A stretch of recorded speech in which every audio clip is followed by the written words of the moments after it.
Shalom ho sa inyong lahat. Magandang maga po. Ito po si Father June na sumasa inyo sa ating palatuntunang Word Made Flesh. Dito po sa ating pagtalakay sa ikalimang linggo po sa karaniwang panahon sa Eklesiya. Ito pong linggong ito ay ating pinagdiriwang din bilang Pro-Life Sunday. Ang linggo po kung saan talaga pinarangalan natin ang buhay at lahat ng pagtataguyod sa buhay. Tayo po naghahanda para sa linggong ito na palagay ko talagang kapupulutan din natin ng maraming aral.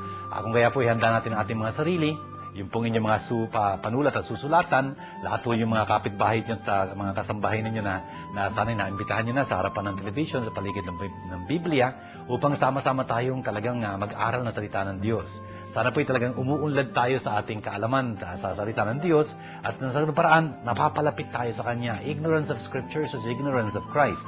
At ang buhay Diyos po, eternal life, ang sabi nga ni Jesus, sa John chapter 17 verse 3, ito ang buhay Diyos. Ang kilalanin ka, Ama, bilang isa tunay na Diyos at ang iyong sinugo, si Yesu Cristo. Ito po yung ating sinisikap gawin dito sa ating palatuntunan ito. Sinisikap po natin maunawaan na mas lalo ang banal na kasulatan at sa ganung paraan makilala natin si Kristo.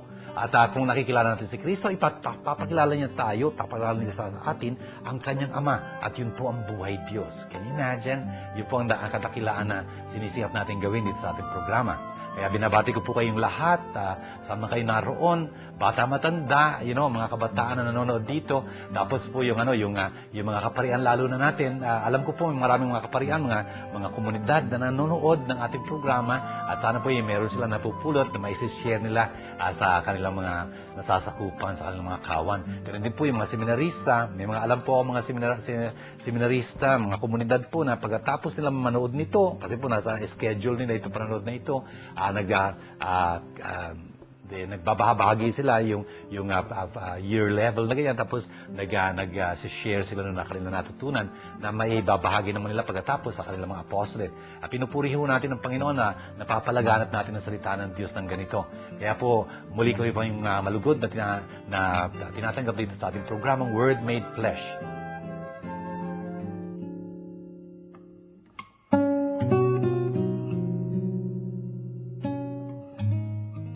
Ang buhay ng tao'y sagana sa hirap, batbat ng tiisin at lungkot na dinaranas. Siya'y tulad ng alipin, pahinga ang hinahangad, para siyang manggagawa, naghihintay ng kanyang bayad. Maraming buwan na ang lumipas, walang layo ng buhay ko, at tuwing sasapit ang gabi, ay namimighati ako. Ang gabi ay matagal, wari wala ng umaga, di mapanatag sa higaan at palaging balisa. Mga araw ng buhay ko'y mabilis na nalalagas. Pag-asa ko'y lumalabo at matuling tumatakas. O Diyos, iyong alalahaning ang buhay ko'y parang hangin. Ang ligaya ng buhay ko'y napalitan na ng lagim. Ating pong tinunghayan ang aklat ni Job sa Lumang Tipan. Brothers and sisters, alam nyo, ang Biblia ho ay naglalaman ng napakaraming mga aklat. Kung tutusin ho, 73 of them, 73 books, long and short, very, very well written, not so well written, pero salita ho ng Diyos ito. The point is, sa loob ho nitong aklatang ito, can you imagine, there are 73 books, and so it's really a library of books kung tutusin itong Biblia ito. Ang isa hong talaga namang masterpiece dito is ito hong aklat ni Job. Ito ho'y isang aklat in pure poetry, in pure poetry.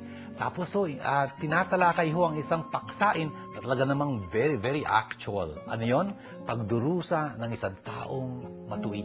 Can you imagine kung anong durusa, taong balukto, taong masama? Halos, karapat-dapat sa kanya yon. Pero ang isang taong napakamatuwid na ganyan, napakabanal, tapos magdurusa, ang hirap pong isipin kung bakit, kung paano nangyari yon. Pero ito ho yung istorya ni Job. Kung kaya nga, it's a very powerful piece of literature. It's a masterpiece of world literature po, itong aklat na ito ni Job. Kung kaya, it's a pleasure to read it. Dito po sa parting ito, chapter 7, the first 7 verses of this book, sinasabi niya po dito, ang buhay ng tao'y sagana sa hirap, batbat ng tiisin at lungkot na dinaranas. It's really true, no? Ang dami hong mga kapatid natin na gano'n ang sitwasyon. Tayo man siguro, dumadaan tayo dun sa mga paghihirap na ganyan, sa mga tiisin, etc. Brothers and sisters, itong aklat na ito ni Job, kung tutusin, ay nagpapakita sa atin na bagamat ang sinasapit natin sa buhay, kung minsan hindi kanais-nais, sa hirap talaga tiisin, ano ang sagot dun? Isang katanungan ho yun. Bakit gano'n ang takbo ng buhay? Lalo ko sa isang taong matuwid nga, sabi ko sa inyo. Ito ho'y nagsasalungguhit lang sa atin ng isang napaka-importanting katotohanan. Life is not a problem to be solved. It's a mystery to be lived. Totoo ho yun. Sa buhay natin ito, talagang hindi mo maaabot maisip kung bakit nangyayari mga bagay-bagay na yun. Tulad ho ni Jesus, wala naman siyang kasalanan, namatay sa krus. Pero salamat ho doon sa pagdurusang niya yun, na tayo'y naligtas niya. Brothers and sisters, ganun ho yung takbo ng buhay. Dito ho sa pagbasang ito mula kay Job, kitang-kita natin, nagdurusa itong taong ito. Na wala siyang kamalay-malay sa anumang kasalanan kanyang ginawa. Yun ang hirap nun, hindi niya alam kung may kasalanan siya o wala. Alam niya wala siyang ginawang kasalanan. Pero ganun pa man, nagdurusa siya. Pero ang maganda ho nito, talagang mapapanatili ni Job yung kanyang pag-asa kay Yahweh. Nasa dulot-dulo, pagpapalain din siya uli. Brothers and sisters, yun ho ang katotohanan sa ating mga buhay. Pagka dumadaan ho tayo sa mga pagsubok, tandaan ho natin, yung sinasabi sa atin ni San Pablo, 1 Corinthians chapter 10 verse 13, tapat ang Diyos. Hindi niya tayo pahintulutang subukin ang higit sa ating mga kayanan. Sa kabila ng ating mga pagsubok, bibigyan tayo ng paraan upang mapanaigan ito. It's so beautiful. God is faithful. He'll not allow us to be tested beyond our power to endure. But even in the testing, He'll give us a way out. Yun ho talagang nakikita natin sa buhay natin. Ang isang tatay ho, hindi pagkakargahin yung kanyang anak na 5 taong gulang ng isang kabang bigas. Hindi ba? Hindi niya gagawin yun. Bakit? Mahal niya ang anak niya.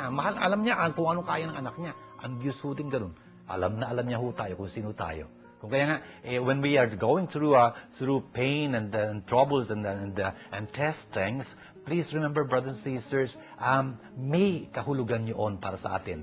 Sa ating buhay yun, laging ganoon. Bago ka umasenso, may pagsubok muna. Hindi ba? Bago ka pumasa sa isang grade, papunta sa next grade, you got to pass the test, Bago ka mag-qualify sa isang position, dapat merong test. It's always like that, Kung kaya nga, ang maganda ho nito, yung test sa ating mabuhay na pinahintulutan ng Diyos na dumapo sa atin, ay kalkulado. Kaya natin yun sa tulong ng Diyos. And you know very well, brothers and sisters, na sinubok tayo, dumaan tayo sa isang matinding pagsubok na yan, pagka nakaraos tayo doon, we are better people, we are better persons, We become people who can understand others, we are people who are willing to help others because we've been that way already, that road already. And so, it makes us very, very, very beautiful. Brothers and sisters, sa buhay natin ito, hindi ba, nakikita nyo pagka naghahasa ng kutsilyo, ng gunting, or something like that, ang daming sparks, Ang daming sparks. Yun nga ho sa buhay ho natin ito, yung mga pagsubok na yun, ay naku, talagang ang hirap ho, ang daming sparks,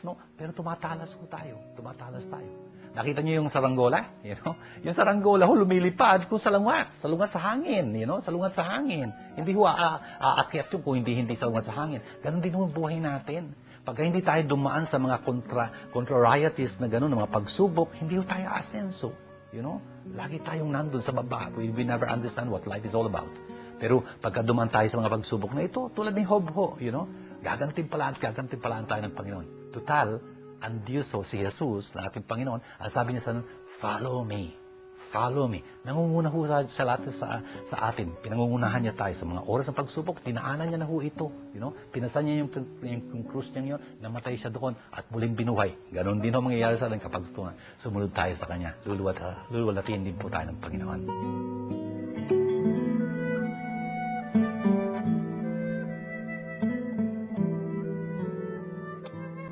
Hindi ngayo't nangangaral ako ng mabuting balita, ay maaari na akong magmalaki.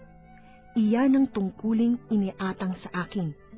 Sa aba ko, kung hindi ko ipangaral ang mabuting balita.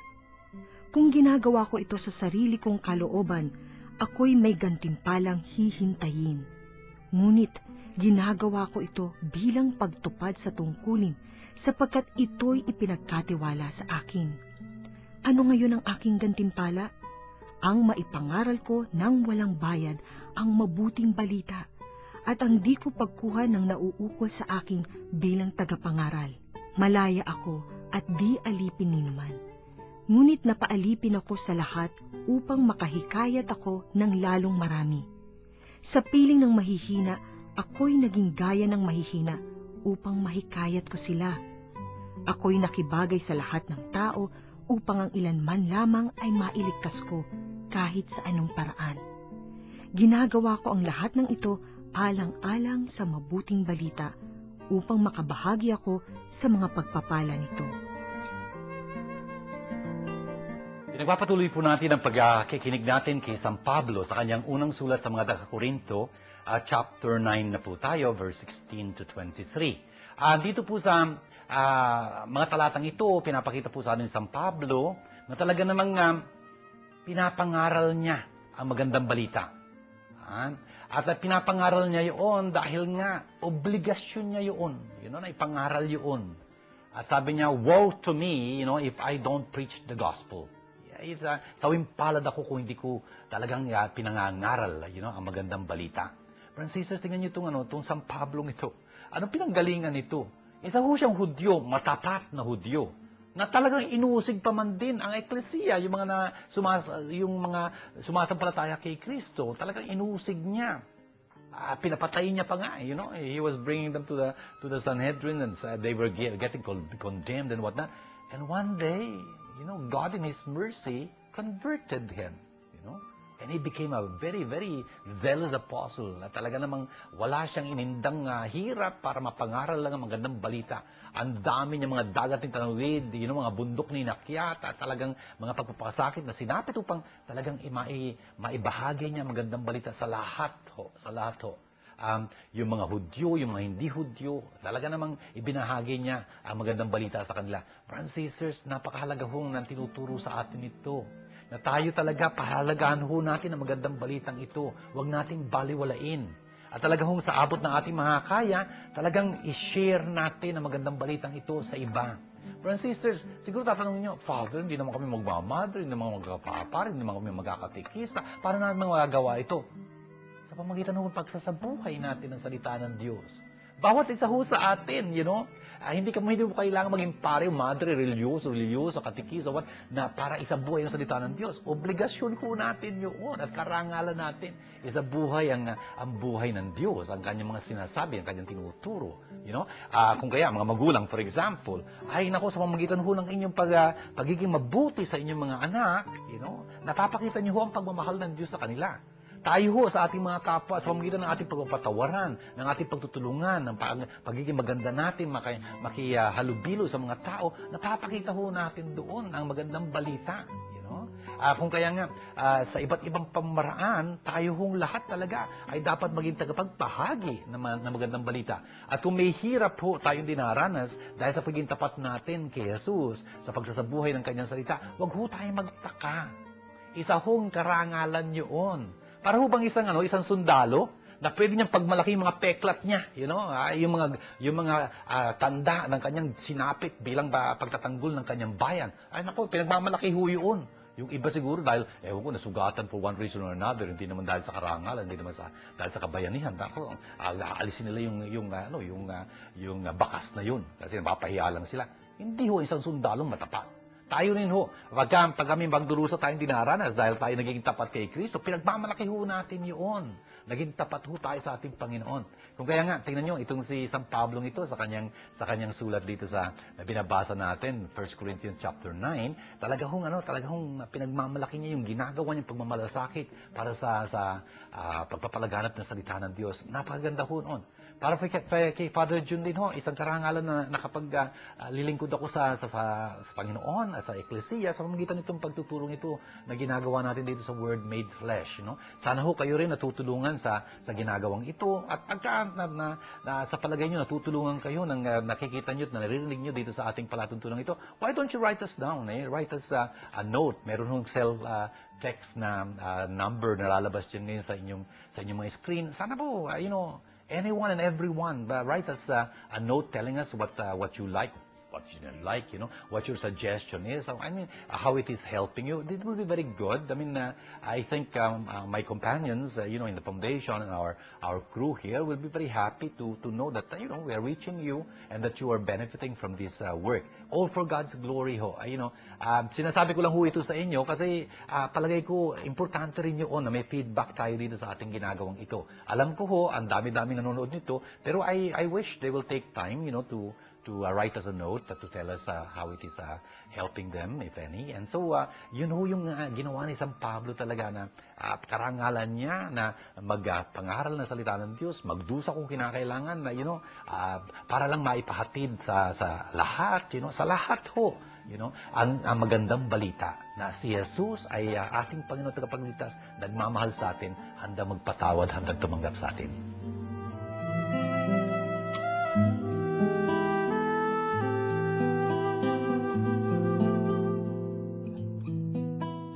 Sumainyo ang Panginoon. Ang magandang balita ng Panginoon ayon kay San Marcos. Mula sa sinagoga, sila'y nagtuloy sa bahay nina Simon at Andres. Kasama nila sina Santiago at Juan.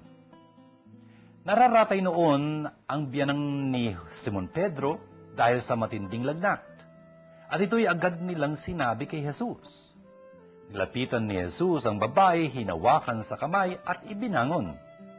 Nundi, inibsan ito ng lagnat at naglingkod sa kanila.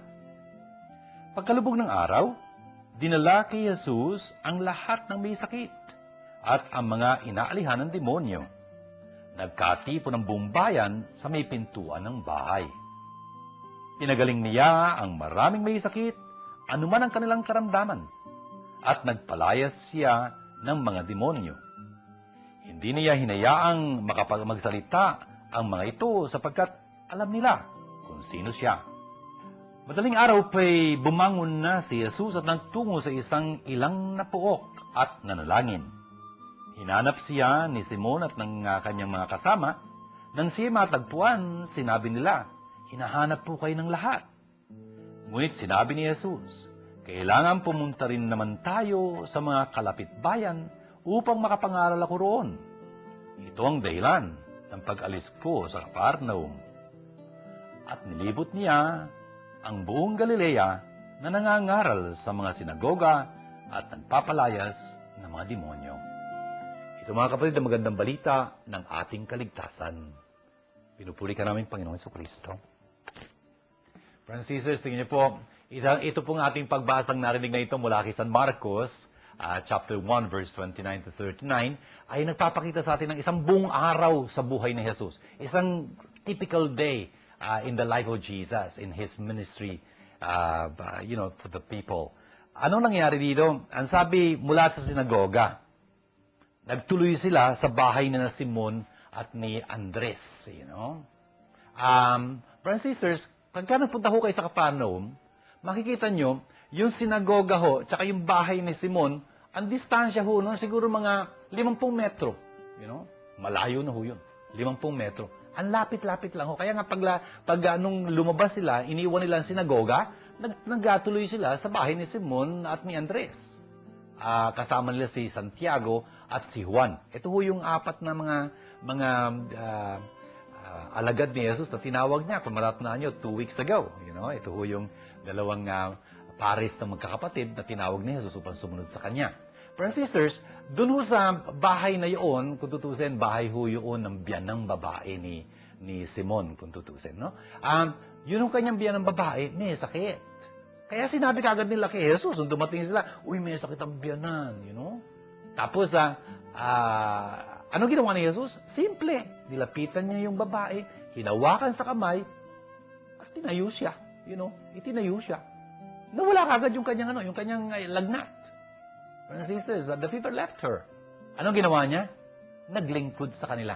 Friends and sisters, napakaganda po nitong tagpong ito. Tingnan nyo, yun yung pagpapagaling ay isang nagpapakita, isang bagay na nagpapakita na itong Jesus na ito may kapangyarihan.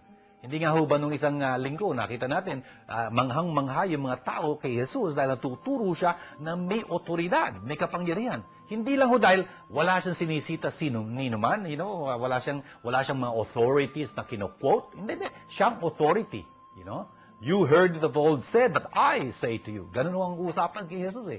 Hindi lang ho yun. Talagang yung sinasabi niya may epekto. Kinaboy niya yung mga diablo, alis sila, Dito rin ho, makikita natin, pagagalingin niya kagad yung babae niya, wala mo lang siya sinabi. Itinaas lang isang ganyan, bangon na siya, wala na siyang lagnat.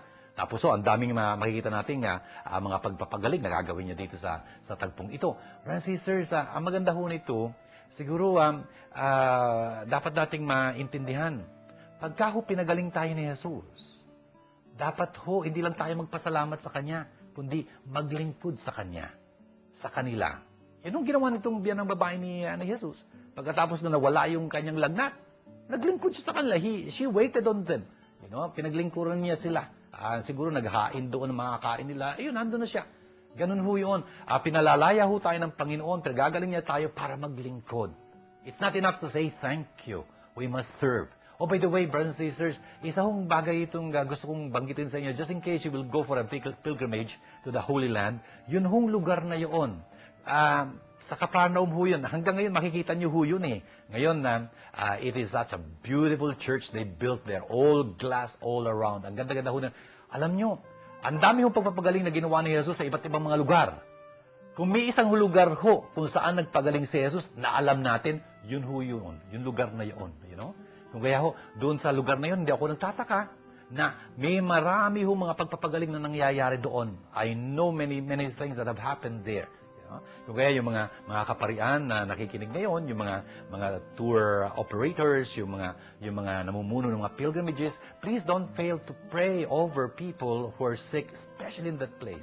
It's a place blessed by the presence of the Lord, a place where He healed, and up to now, that power is still there. I know this for a fact. For a fact, I know this.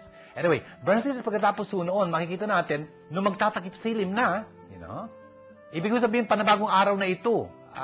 Kasi sabat yun eh. Sabat yung araw na yun, hindi ba? Nung dumating si Jesus doon.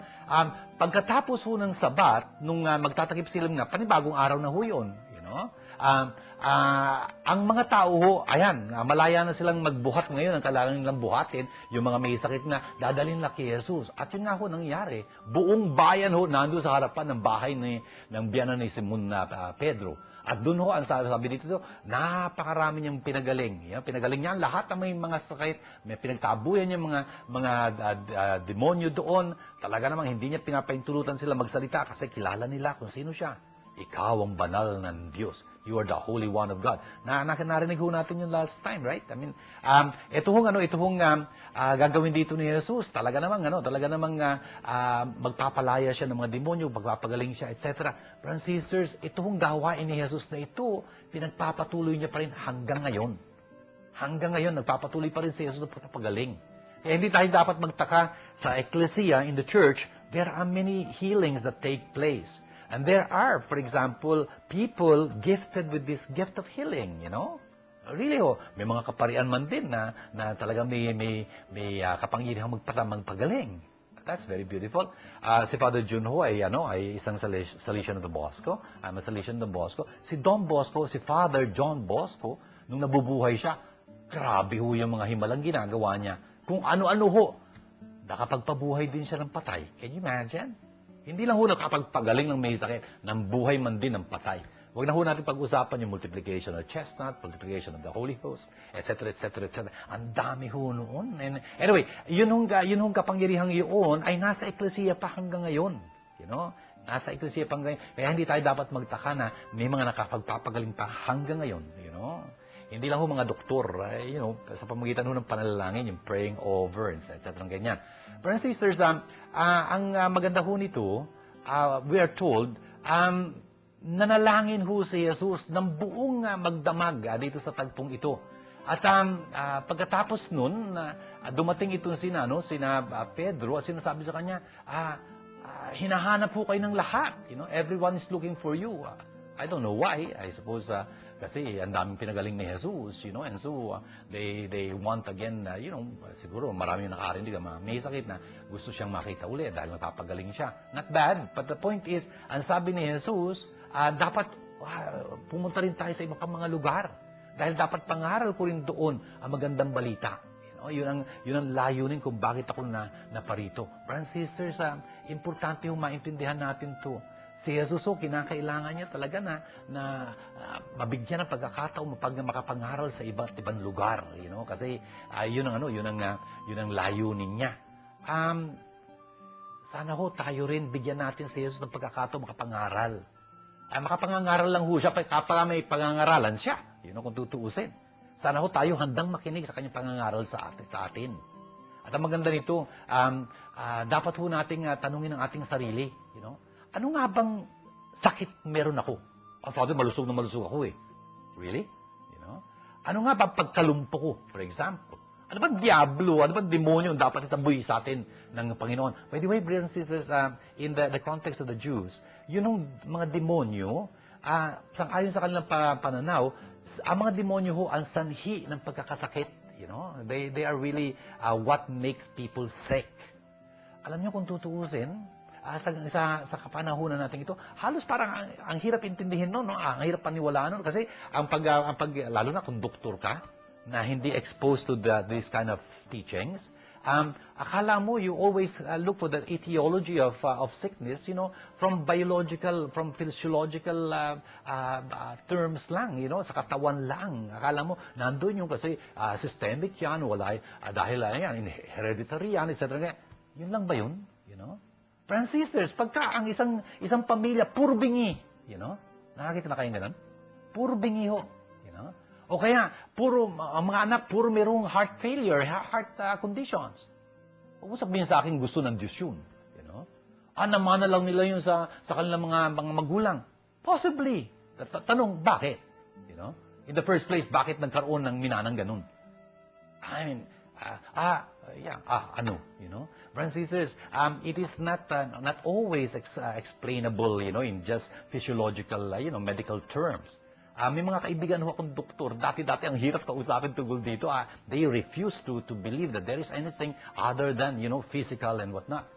Pagkatapos nila pumasok sa charismatic movement, medyo nabuksan ho yung isipan nila. Really, sometimes you're face-to-face with reality beyond medicine lang ho. You're dealing here with demons, kung tutusin. Ayaw maniwala doon, pasensya ka. Napaniwala ka sa isang kasinungalingan pagka nagkataon. At tandaan natin, sabi ni Jesus, the devil is the father of all lies.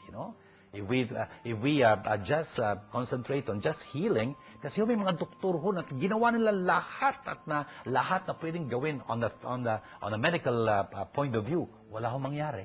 Sabi naman sa iyo, what do you understand with that in that case? Dito ho, makikita natin na talagang hindi lang pang medical ang pag-uusapan dito. Really, there's a case of driving away the demons here, evil spirits here. The point is, brothers and sisters, tingnan natin sa sarili natin, ano nga bang pagkakasakit meron tayo? Siguro sabihin natin, Father, hindi naman ako lumpo eh. Pero tingnan mo, hindi ka makalakad tungo kay Jesus. You are held back by something. I don't know what's holding you back, what's your paralysis. Father, hindi naman ako bingi, pero you cannot hear God's word. You don't bear it, You don't understand it. Father, hindi naman ako bulag eh. Yes, ang nakikita mo, sarili mo lang, hindi yung kapwa mo, Baka sarili ka lang. Is not that blindness? Ang dami ho natin pwede maging sakit na hindi pang katawan, Kundi talagang sakit din naman, kung tutusin.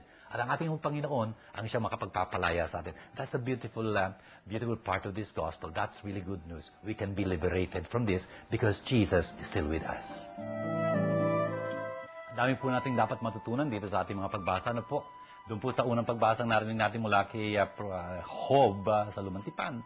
Talaga namang pinaalala sa atin, natural, makita natin ang buhay natin na puro kahirapan. Puro pagsubok, puro tiisin. Pero sa kabila po noon, yun po ay yung parang apoy na naglilinis sa atin, nagdadalisay sa atin upang maging mas karapat dapat tayo sa Panginoon. At sa mga pagsubok po, hindi tayo iniiwan ng Panginoon. Parang yung nandun sa likuran ng footprints in the sand, Pagka maganda takbo ng buhay, dalawang pares ng mga bakasyon, si Jesus at tayo. Pero pagka mahirap ang takbo ng buhay, parang isa na lang yung pares ng bakas doon. Siguro isipin na, tayo nag-iisa na lang, iniwan na tayo ni Jesus. Hindi pala, bakas pala ni Jesus yun. Karga-karga niya tayo. Wala akong iwanan to. Tapos narinig natin sa ikalawang pagbasa na si San Pablo talaga nagsikap na talagang mapangaral niya ang magandang balita. Yun ang sinisikap gawin ng Eklesiya sa lahat ng lugar, sa lahat ng panahon, sa lahat ng pagkakataon. Ito rin daw ang sinisikap ni Father June dito sa ating palatuntunan ito na talagang mapaliwanag ang magandang balita upang mas maunawaan, maisabuhay. At ng ganun paraan, maging kalugod-lugod tayo mga anak ng Panginoong Diyos, ng ating Ama. Tapos narinig natin sa Ebanghelyo na talaga namang si Jesus ay nagpapagaling at nagpapagaling hanggang ngayon po. Ito po ang pagdiriwang natin ng linggo ng pro-life. Talaga pong si Jesus ay para sa buhay. Really pro-life. Yun mga sakit at lahat ng karamdaman ganyan, kung pwede lang, aalisin niya yun. At kung tutuusin, tinubos niya lahat po yun sa pamamagitan ng kanyang kamatayan sa krus. At sana po, tayo rin maging pro-life, para sa buhay. Ipagtanggol ho natin ang buhay mula ho sa sinapupunan ng ina hanggang sa kamatayang natural, normal, ng tao. Hindi ho dapat kitilin ang buhay. Wala ho tayong karapatan para doon. Wala ho tayong kapangyarihang gawin yun. Ang Diyos lang ho ang mayroong karapatan na kunin uli, bawiin yung buhay na pinahiram niya sa atin. Friends and sisters, ito ho ay napaka bigat na tungkulin ng bawat isang Kristiyano, Kasi ang sabi ni Jesus, John chapter 10 verse 10, na parito ako upang sila'y magkaroon ng buhay at buhay na masagana. Really, yung pro-life na yon. We should really foster a culture of life, not death, Yun nga ho Ito ho ang isang napaka-matinding tema na tinataguyod ng Eklesiya at pinaglalaban dito rin ho sa Pilipinas, Dapat kasangkot ho tayo dito sa movement na ng pagtataguyod ng buhay, pagpaparangal sa buhay, saan man ito naroon, saan man ito matatagpuan. Francis, gawin po natin panalangin ang lahat ng ating narinig na ito sa ngalan ng Ama, at ng Anak, at ng Espiritu Santo. Amen. Aba, mapagmahal naming Diyos at Ama, salamat pong marami sa mga pagpapalang pinauulan niyo sa amin sa pamamagitan ng palatuntunan ito ng ating programang Word Made Flesh. Sana po ang aming natututunan dito ay talagang dumagdag sa aming paglago sa pagmamahal namin sa inyo at pagmamahal namin sa Eklesiya, pagmamahal namin sa inyong banal salita, pagmamahal namin sa aming kapwa. Tinataas po namin sa inyo ang lahat ng mga humihiling ng aming panalangin, lahat ng mga nagsipanood ng palatuntunan ito. Ano man ang kanilang katatayuan ngayon, pagpalain niyo silang abot-abot. Lalo na ho yung mga mabibigat na mga pagsubok at kahirapan na dinaranas sa mga sandaling ito. Yun ho nga talaga naghahanap ng solusyon sa kanilang mga problema. Yung nalulumbay na may migati, nangungulila. At sana po ipagpalain niyo ang lahat ng tumutulong sa amin sa pagtataguyod ng aming programang Word Made Flesh para sa inyong karangalan. Lahat pong ito'y aming hinihiling, kasama ng aming ng birin, alang-alang kay Kristong, aming Panginoon. Amen. Sumainyo ang Panginoon, at pagpalain ko po kayo masaganang makapangyarihang Diyos, Ama, at Anak, at Espiritu Santo. Amen. Dito po nagtatapos ang ating programa minsan pa, Word Made Flesh. Sana po naging pagpapala ito para sa bawat isa inyo. Shalom po sa inyong lahat.